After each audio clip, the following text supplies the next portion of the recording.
Hello student, welcome to my channel. আজকে আমি তোমাদেরকে ক্লাস 8-এর ইংরাজি বইয়ের প্রথম গল্প দ্য উইন্ড ক্যাপ গল্পের তৃতীয় পার্ট লাইন বাই লাইন বাংলায় মানে করে শোনাবো।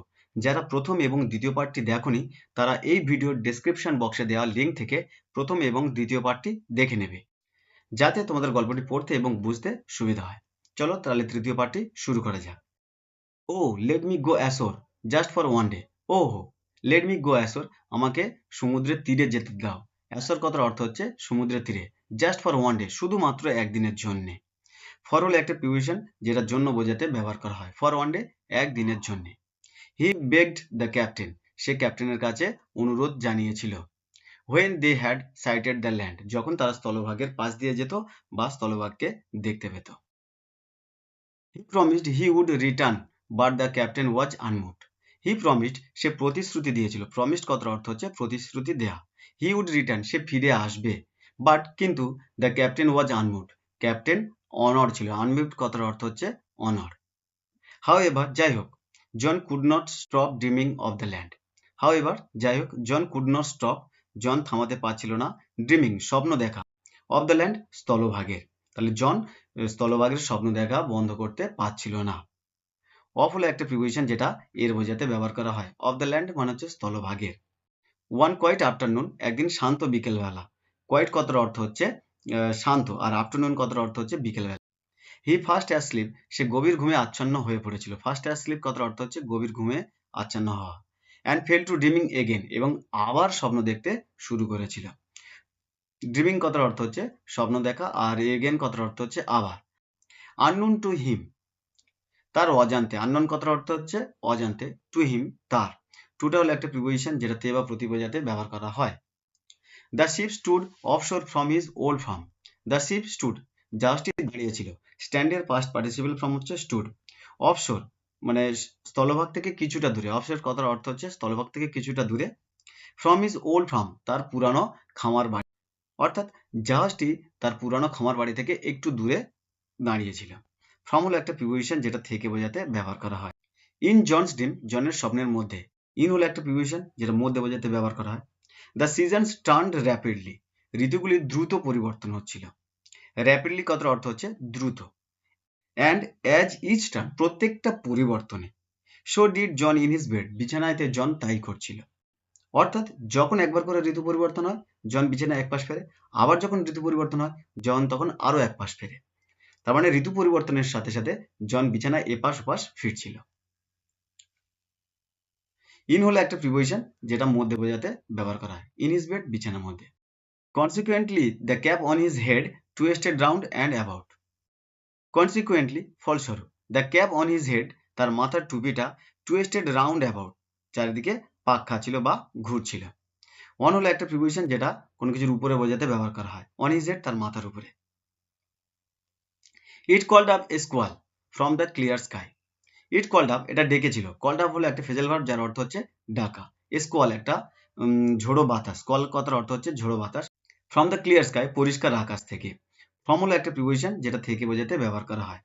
That hit the ship without a warning. That hit, যেটা আঘাত করেছিল, দ্য শিপ, জাহাজকে, উইদাউট এ ওয়ার্নিং, কোনো সতর্ক বার্তা ছাড়া। উইদাউট হলো একটা প্রিপোজিশন যেটা যার অর্থ হচ্ছে ছাড়া, আর ওয়ার্নিং কথার অর্থ হচ্ছে সতর্ক বার্তা। The wind cap had been whirling about the boat. The wind cap, বায়ু টুপিটি, হ্যাড বিন হোয়ার্লিং অ্যাবাউট, ঘুরিয়ে দিয়েছিল, দ্য বোট, জাহাজটাকে।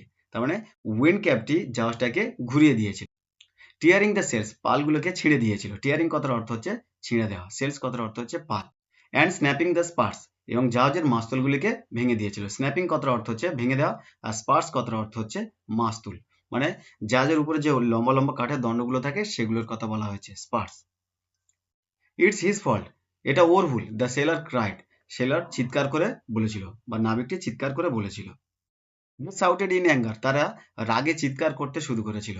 সাউটেড কথার অর্থ হচ্ছে চিৎকার করা, আর অ্যাঙ্গার কথার অর্থ হচ্ছে রাগ। অ্যান্ড ফিয়ার, ভয় পাচ্ছিল। ফিয়ার কথার অর্থ ছিল ভয় পা। And tried to rip the cap of his head.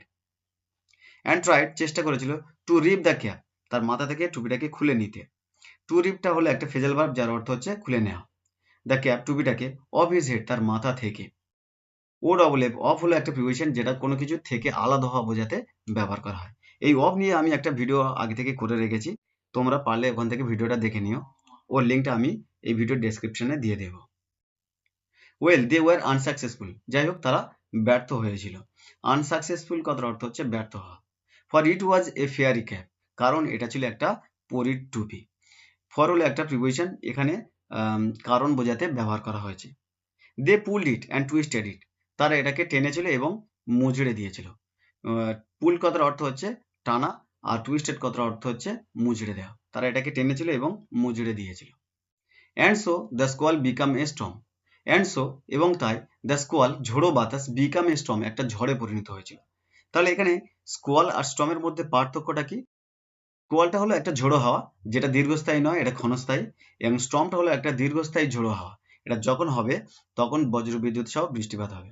আশা করি তোমরা স্কোয়াল আর স্টর্মের মধ্যে পার্থক্যটা বুঝতে পেরেছো। The mightiest they had ever seen, এত তীব্র ঝড় তারা আগে কখনো দেখেনি। The captain ordered his men to bring John before him, the captain ordered, captain আদেশ দিয়েছিল। ওয়ার্ডার্ড কথার অর্থ হচ্ছে আদেশ দেওয়া। হিজ মেন তার মানুষজনদেরকে বা লোকজনদেরকে, to bring John before him জনকে তার সামনে আনার জন্য। টু ব্রিং হলো একটা ইনফিনিটিভ যার অর্থ হচ্ছে আনতে। বিফোর হলো একটা প্রিপোজিশন যেটা আগে বোঝাতে ব্যবহার করা হয়। In anger he grabbed him by the tail of his striped cap, in anger রাগে, হি গ্র্যাবড হিম সে তাকে ধরেছিল, by the tail of his striped cap তার ডোরা কাটা টুপিটার পিছনের অংশকে। টুইস্টেড হিম থ্রাইস তাকে 3 বার ঘুরিয়েছিল। টুইস্টেড মানে এখানে ঘোরানো বা পাক খানো। থ্রাইস কথার অর্থ হচ্ছে 3 বার। অ্যান্ড ফ্লাং হিম এবং তাকে ছুঁড়ে ফেলে দিয়েছিল। ফ্লাং কথার অর্থ হচ্ছে ছুঁড়ে ফেলে দেওয়া। আউট টু দ্য সি সমুদ্রেতে, তার মানে সমুদ্রেতে তাকে 3 বার ঘুরিয়ে ছুঁড়ে ফেলে দিয়েছিল। টুটা হলো একটা প্রিপোজিশন যেটা তে বা প্রতি বোঝাতে ব্যবহার করা হয়। But the winds called up by the cap spun the ship 3 times around. But the winds called up, যে বাতাসটাকে ডাকা হয়েছিল। কল্ড আপ হলো একটা ফেজাল ভার্ব যার অর্থ হচ্ছে ডাকা। বাই দ্য ক্যাপ টুপির দ্বারা, এখানে বাই হলো একটা প্রিপোজিশন যেটা দ্বারা বোঝাতে ব্যবহার করা হয়। Spun the ship 3 times around, জাহাজটাকে 3 বার চারিদিকে ঘুরিয়ে দিয়েছিল।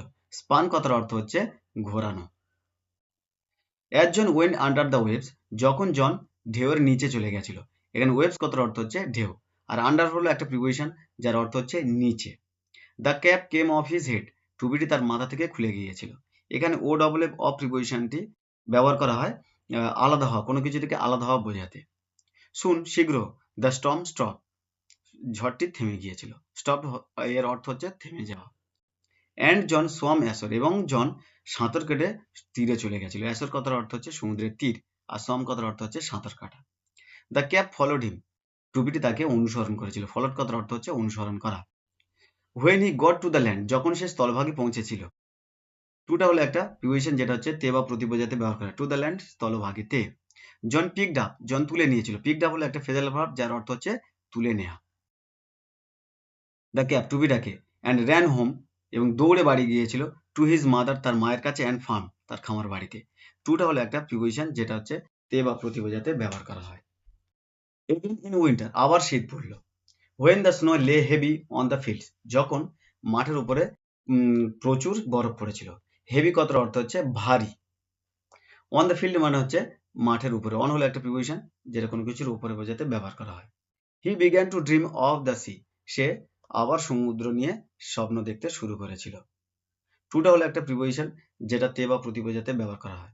আর অফ হলো একটা প্রিপোজিশন যেটা এর বোঝাতে ব্যবহার করা হয়। অফ দ্য সি সমুদ্রের। জন ওয়েন্ট টু দ্য ওয়ার্ডরোবে, জন তার জামা কাপড় রাখার আলমারির কাছে গিয়েছিল। টুটা হলো একটা প্রিপোজিশন যেটা হচ্ছে তে বা প্রতি বোঝাতে ব্যবহার করা হয়। টু দ্য ওয়ার্ডরোবে জামা কাপড় রাখার আলমারির কাছে তে। গট আউট সে বের করেছিল দ্য ফেয়ারি ক্যাপ তার পরীর টুপিটা।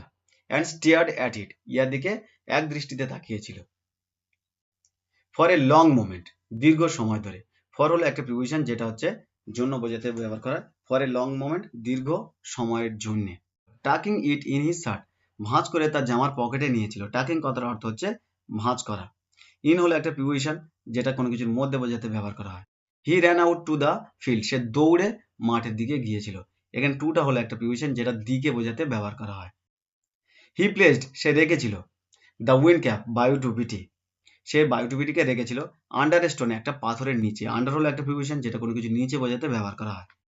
হোয়ার হি নিউ সেখানে সে জানতো the fairy man would find it পরিমাণবটি এটা খুঁজে পাবে। Then he left again for the sea সে আবার সমুদ্রের উদ্দেশ্যে বেরিয়ে পড়েছিল। ফর এখানে হলো একটা প্রিপোজিশন যেটা উদ্দেশ্য বোঝাতে ব্যবহার করা হয়েছে। For the rest of his life, তার জীবনের বাকি অংশ। অফ হলো একটা প্রিপোজিশন যেটা এর বোঝাতে ব্যবহার করা হয়। জন স্পেন্ট কাটিয়েছিল। স্পেন্ট কথার অর্থ হচ্ছে কাটানো। Half the year on the ship, বছরের অর্ধেক অংশ জাহাজের উপরে। অ্যান্ড হাফ অন দ্য শোর, এবং বাকি অংশ স্থলভাগেতে। শোর কথার অর্থ হচ্ছে স্থলভাগ। টিল মানে হচ্ছে পর্যন্ত। At least he own his own boat and 100 acre farmland, যতক্ষণ না পর্যন্ত তার একটা নিজের বোট হয়েছিল এবং 100 একর খামার বাড়ি হয়েছিল, ততক্ষণ পর্যন্ত। ওন্ড মানে হচ্ছে মালিক হওয়া। ফ্রম দেন তখন থেকে। ফ্রম হলো একটা প্রিপোজিশন যেটা হচ্ছে থেকে বোঝাতে ব্যবহার করা হয়। One he came to be known, সে পরিচিত হয়েছিল as captain turtle, captain turtle নামে। For he was as much at home on the water, সে জলেতে থাকতে যতটা স্বাচ্ছন্দ্য বোধ করত। অন হলো একটা প্রিপোজিশন কোনো কিছুর উপরে বোঝাতে ব্যবহার করা হয়। আর অ্যাট হলো একটা প্রিপোজিশন যেটা এখানে ছোট জায়গা বোঝাতে ব্যবহার করা হয়েছে। As he was on the land, সে স্থলভাগেও ততটা সময় থাকতো। অন হলো একটা প্রিপোজিশন যেটা কোনো কিছুর উপরে বোঝাতে ব্যবহার করা হয়। অর্থাৎ জন যতটা সময় জলে থাকতো ঠিক ততটা সময় স্থলভাগে থাকতো। এই জন্য সে ক্যাপ্টেন টার্টেল নামে পরিচিত হয়েছিল। এই পর্যন্ত ছিল দ্য উইন্ড ক্যাপ গল্পের তৃতীয় পার্টের line by line Bengali meaning. যদি ভিডিওটা ভালো লেগে থাকে তাহলে লাইক করে দিও এবং বন্ধুদেরকে শেয়ার করো। এরকম ধরনের ভিডিও পেতে চ্যানেলটিকে সাবস্ক্রাইব করে দিও।